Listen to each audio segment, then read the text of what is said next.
নমস্কাৰ, মই আজি আপোনালোকৰ বাবে লৈ আহিছোঁ এটি নতুন ভিডিঅ' এটি চিন্তনীয় বিষয় লৈ আপোনালোকৰ মাজলৈ আহিছোঁ।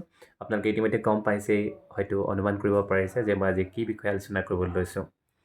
এই বহুদিনৰ পৰা আমি দেখি আছোঁ যে ছ'চিয়েল মিডিয়াত যিটো এজন গায়কে এটি গীত গাইছে আৰু গীতটোক লৈ বা গায়কজনক বিভিন্ন ধৰণে তেওঁক কথা শুনোৱা হৈছে বা ছ'চিয়েল মিডিয়াত প্ৰচাৰ কৰি থকা হৈছে। তেখেত হৈছে সাগৰ দেউৰী। এটি তেওঁ গীত লিখিলে, দিলে দাং খাব। এই গীতটোক লৈ ইমান তুমুল চৰ্চা হৈছে, অকল তেওঁক টাৰ্গেট কৰি লোৱা হৈছে। এনেকুৱা ধৰণৰ কথাৰে এনেকুৱা ধৰণৰ উপস্থাপন কিয় কৰা হৈছে বুলি। কিন্তু আমি অকল সাগৰ দেউৰীৰ কথা ক'লেই নহ'ব হয়তো। আমি যদি এজন ভাল সমালোচক হওঁ তেতিয়াহ'লে আমি সকলো দিশ চাব লাগিব। গতিকে তাৰে এতিয়া আলোচনাহে আজি কৰিবলৈ লোৱা হৈছে। কাকো দোষাৰোপ কৰিব খোজা নাই, কাকো শিকাবলৈ যাব খোজা নাই। মাত্ৰ এই কথাকেইটাত যাতে সকলোৱে চকু দিব লাগে নে নেলাগে আপোনালোকে নিজেই ভাবি চাব। তাৰে এটি আলোচনাৰ বাটহে মুকলি কৰিছোঁ। আৰু আপোনালোকে হয়তো কথাখিনি কেনেকৈ লয় নাজানো, কিন্তু মই এনেদৰে ভাবোঁ। সেই বিষয়ে মই কিছু পৰ্যালোচনা আগবঢ়াবলৈ চেষ্টা কৰিছোঁ। আজি কেইবা বছৰ আগতে এটি গীত মুকলি হৈছিলে, বাতি ভৰাই চিৰা খাবি। সেই গীতটোক লৈ তুমুল এটা চৰ্চা হৈছিলে। কিন্তু তুমুল চৰ্চা হৈছিলে, বিতৰ্ক হৈছিলে। বহু বিশেষকৈ জনপ্ৰিয় কণ্ঠশিল্পী জুবিন গাৰ্গ, ভিতালী দাস পৰ্যন্ত সেই তাতে সন্নিৱিষ্ট হৈছিলে, সাঙুৰ খাই পৰিছিলে। কিন্তু সেই গীতটোৱে এনেকুৱা ধৰণে জনপ্ৰিয়তা লাভ কৰিবলৈ সক্ষম হৈছিলে, সেই কথাটো হয়তো গম পাইছিলে পৰৱৰ্তী সময়ৰ যিসকল গায়ক গায়িকা। এতিয়া হয়তো বহুতে ভাবি লয় একেদিনৰ ভিতৰত, এৰাতিৰ ভিতৰতে তেওঁলোক চেলিব্ৰিটি হ'ব বিচাৰে, গ্লেমাৰ আনিব বিচাৰে, তেওঁলোক জনপ্ৰিয় হ'ব বিচাৰে। সেইকাৰণে এনেকুৱা কিছুমান সস্তীয়া পথেৰে তেওঁলোকে বাট বুলিবলৈ লৈছে।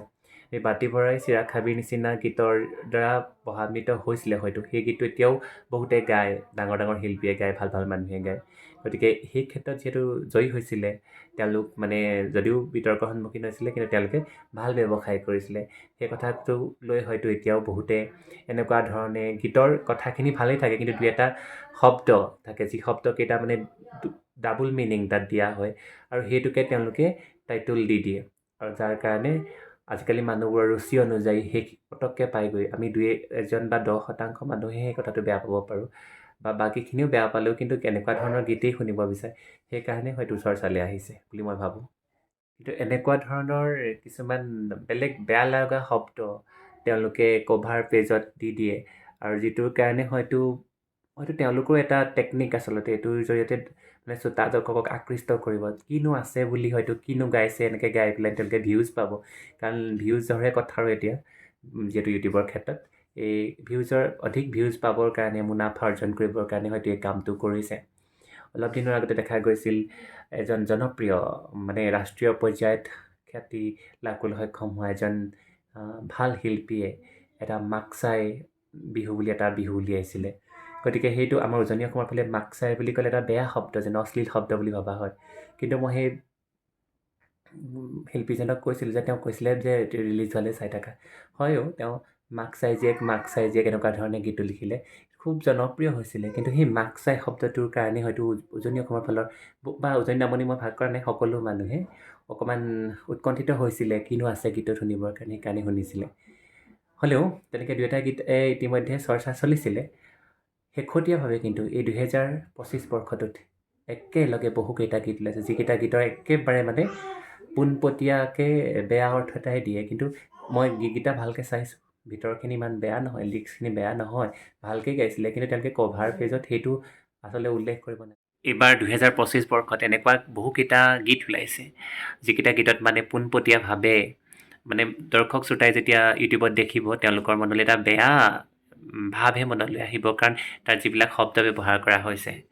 এতিয়া প্ৰথমটো আমি চাওঁচোন আহক, এইটো সাগৰ দেউৰীয়ে গাইছে, আৰু সাগৰ দেউৰীৰ এই গীতটো আপোনালোকে অকণমান চাওক, চাই পিনে আপোনালোকৰ মনলৈ কি হয় নাজানো। বাল বাল কৰি থাকা, মনতে ভাবি থাকা, পুৰাণা কথা দিলে দাং ঢেকি দাং খাব। হয়, এই গীতাংশৰ কাৰণে তেওঁ বহুত সমালোচিত হৈছে। কিন্তু তেওঁৰ গীতটো ভালকৈ শুনিলে লক্ষ্য কৰা যায়, খুব ধুনীয়াকৈ তেওঁ গীতটো গাইছিলে। দিলে দাং ঢেকি দাং খোৱাৰ কথা কৈছে, ঢেকি শব্দটো ব্যৱহাৰ কৰিছে।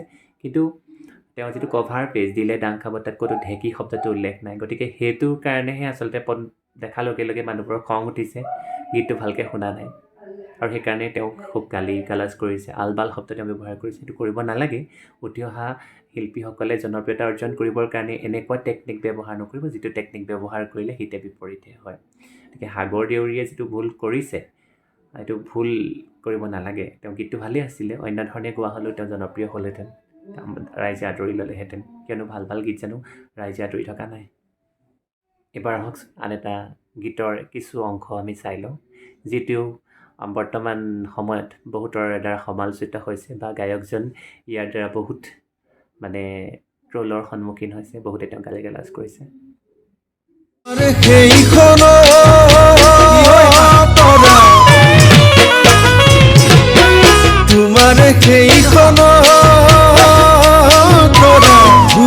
জনপ্ৰিয় কণ্ঠশিল্পী প্ৰিয়ংকা ভৰালী আৰু জয়ন্ত কুমাৰ দাসে গোৱা এই গীতটি প্ৰথমৰ পৰাই ধুনীয়া এটা গীত, খুব ভাল গীত, খুব সুন্দৰকৈ তেওঁ পৰিৱেশন কৰিছে। হ'লেও শেষৰ ফালে মানে তেওঁ বেলেগ ধৰণে যদিও কৈছে তোমাৰে সেইখন ধুনীয়া ফুলনি বুলি, তথাপি তেওঁ ক'বলৈ যাওঁতে আচলতে দুটা অৰ্থ দিবলৈ, ডাবল মিনিং দিবলৈ চেষ্টাও কৰিছে, মানে তেওঁ পৰোক্ষভাৱে। সেই কথাটো খুব ধুনীয়াকৈ ওলাই পৰিছে। যদিও গীতটো খুব ধুনীয়া আছিলে, খুব ভালকৈ গাইছে দুইজনে, ভালেই গীত। হ'লেও কভাৰ পেজত তেওঁ তোমাৰে সেইখন বুলি ব্যৱহাৰ কৰি কিন্তু ধুনীয়া ফুলনি শব্দটো সৰুকৈ ব্যৱহাৰ কৰিছে। সেইটো মানুহে চকুলৈ দিয়া নাই, কাৰণ সেইটো ডাঙৰকৈ দিয়া হ'লে হয়তো ইমান ক'বলগীয়া নাথাকিলেহেঁতেন। গতিকে মানুহে মানুহৰ মন আৰু বৰ্তমান সময়ত মানুহৰ ৰুচি বা মানসিকতা কেনেকুৱা ধৰণৰ সকলোৱে জানে। গতিকে সেই মানসিকতা, মানুহৰ ৰুচি মানসিকতাক তেওঁ টাৰ্গেট কৰি লৈছে আৰু এনেকুৱা ধৰণৰ এটা শব্দ ব্যৱহাৰ কৰিছে, দুটা শব্দ ব্যৱহাৰ কৰিছে। এই শব্দৰ কাৰণে তেওঁ সমালোচিত হৈছে আৰু বহুতে সমালোচনা কৰিছে। বহুতে সমালোচনা কৰাই তেওঁক অপান্ত কৰিছে, তীৰ্য মন্ত্ৰই তেওঁক থকা হাৰকা কৰিছে। হ'লেও এনেকুৱা কাম হয়তো এওঁ কৰিব নালাগিছিল, সেইটো বুলি ভাবোঁ। কিন্তু এই ক্ষেত্ৰত এওঁলোক দুজনেকে ক'লেই নহ'ব, আৰু দুটামান গীতৰ কিছু অংশ চাই তেওঁলোকৰ কথা আমি আলোচনা কৰি লওঁ। সুন্দৰ গীত, কৰো কৰো লাগে, গানটো শুনিয়ে ভাল লাগিছে মোৰ, খুব খুব ভাল গীত। আৰু এই গীতটি সকলোৱে শুনিব। এই গীতটিটো আপোনালোকে সকলোৱে শুনিছে, এটা চিনাকি কণ্ঠ, এটা খুব ধুনীয়া কণ্ঠ আৰু খুব সুন্দৰ গীতটি খুব সুন্দৰ লিৰিক্স, মানে কথাখিনি খুবেই ভাল।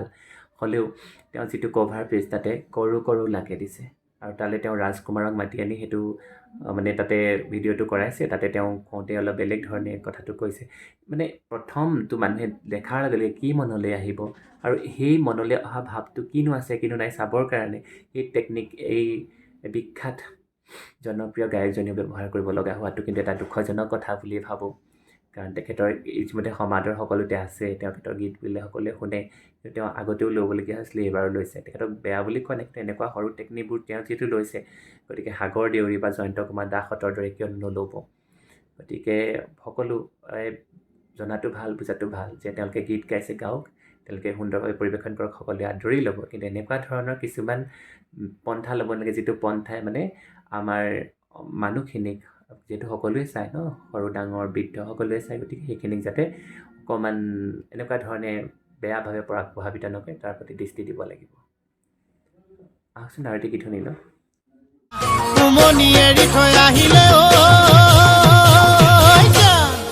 কণিনো চেঁচা পৰি যা। এজনকতো আমি বিহুৰ সম্ৰাট বুলি নক'লেও একদম বিহুৰ লগত জড়িত এজন খুব ভাল ব্যক্তি। গতিকে এওঁ বিহুৰ সম্পৰ্কে ভালদৰে জানে, সকলোৱে জানে, এওঁ বুলিয়ে নহয়।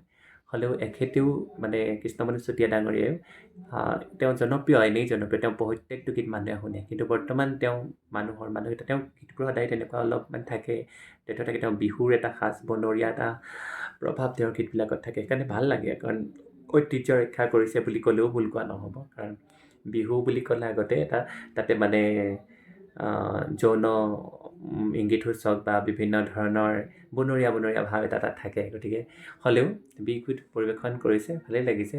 কিন্তু ইয়াত তেওঁ যিটো কভাৰ লিখিছে, কণী চেঁচা পৰি যায়, সেইটো কথাটো এটা, আৰু গায়ন শৈলীটোৱে মানে তেওঁ কি বুজাবলৈ বিচাৰিছে, তাৰ জৰিয়তে কি বুজিব মানুহখিনি, সেইখিনি তেওঁ হয়তো ভালদৰে জানে। এই ক্ষেত্ৰত তেওঁ হয়তো অকণমান ভিউজ পোৱাৰ আশাৰে বা তেওঁ অধিক যাতে মুনাফা অৰ্জন কৰিব পাৰে, ব্যৱসায় কৰিব পাৰে, সেইকাৰণে এইটো ব্যৱহাৰ কৰিছে। গতিকে কৃষ্ণমণি চুতীয়া, মই উল্লেখ কৰিছোঁ পদ্মনাথ বৰদলৈ, প্ৰিয়ংকা ভৰালী আদিৰ দৰে যদি গায়কে এনেকুৱা ধৰণৰ কিছুমান টেকনিক ব্যৱহাৰ কৰে, গতিকে সাগৰ দেউৰী বা জয়ন্ত কুমাৰ দাসৰ দৰে নতুনকৈ উঠি অহা গায়ক গায়িকাসকলেও ব্যৱহাৰ কৰিছে, মানে এই চমু পথ অৱলম্বন কৰিছে। গতিকে অকল আমি সাগৰ দেউৰীকে অকল সমালোচনা কৰি থাকিলে নহ'ব, এইসকলকো আমিতো তেওঁলোকক আদেশ দিব নোৱাৰোঁ, নিৰ্দেশ দিব নোৱাৰোঁ, তেওঁক অনুৰোধ কৰিব পাৰিম। গতিকে আপোনালোকে ভাল গীত গাইছে, ভাল গীত গাওক, আপোনালোক জনপ্ৰিয়তা আছে, গতিকে এনেকুৱা ধৰণৰ পথ অৱলম্বন নকৰিব। এনেকুৱা কৰিলে ভৱিষ্যত প্ৰজন্মই আৰু বেয়া দিশলৈ আমাৰ অসমীয়া বিহুগীত বা অসমীয়া গীতি সাহিত্যক অতি তৰল কৰি পেলাব। ইতিমধ্যে বহুত গীত আছে, কিন্তু এবাৰ বাছনি কৰি লৈছোঁ এই বছৰত অহা এই নতুন গীতকেইটা, লগতে 2টা গীতৰ কথা উল্লেখ কৰিলোঁ। গতিকে আপোনালোকেও ভাবি চাব, গতিকে এনে কৰা উচিত নে অনুচিত। আৰু হয়তো অকল আমি সাগৰ দেউৰীকে গালি পাৰি থাকিলে নহ'ব। গতিকে আমাৰ অখ্যাত শিল্পীসকলে বা গায়কসকলে যিটো পথ অৱলম্বন কৰিছে, এটা বেলেগ ধৰণৰ অশ্লীল বা অকণমান বেলেগ টাইপৰ শব্দ ব্যৱহাৰ কৰি, শিৰোনাম দি শব্দ ব্যৱহাৰ কৰি গীত গাই জনপ্ৰিয় বা ভিউজ পাই তেওঁ অৰ্থ উপাৰ্জনৰ কথা ভাবিছে, এনেকুৱা কথা কৰিব নালাগে। হয়, থাকিব লাগে, ইমান পোনপটীয়াভাৱে কভাৰ পেজত দি দিয়াটো উচিত নহয় বুলি মই ভাবোঁ। সেই কথাখিনিকে আজি ভিডিঅ'ৰ জৰিয়তে আপোনালোকৰ লগত আলোচনা কৰিলোঁ। যদি ভাল পায় লাইক কৰিব, কমেণ্ট কৰিব, আৰু বেয়া পালেও নাচালেও হ'ব, কিন্তু বিতৰ্ক কৰাটো কোনো কথাই নাই, সকলোৱে এই কথাখিনি জানিয়ে আছে। ধন্যবাদ।